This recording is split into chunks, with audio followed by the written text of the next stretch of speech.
আয় আল্লাহ, আমরা যারা হাত তুলেছি জানি না এই মজলিসে কারা ইয়তীম, আর কোনোদিন বাবা বলে ডাক দিতে পারবে না। কত সন্তান যেন অসহায়, মা বলে ডাক দিতে পারবে না।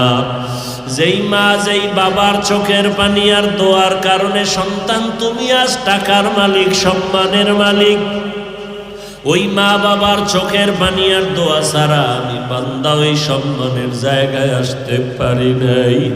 ওই মা বাবার চোখের পানি আর দোয়া না থাকলে তুমি সম্মান পাইতা না। ওই মা বাবার চোখের পানি আর দোয়ার কারণে তুমি পরীক্ষায় ভালো নাম্বার পেয়েছো। ওই মা বাবার চোখের পানি আর দোয়ার কারণে তুমি আমি মানুষ হয়েছি। ওই মা বাবা যার দুনিয়ায় নাই, দুই ফোঁটা চোখের পানি ছেড়ে দোয়া করো,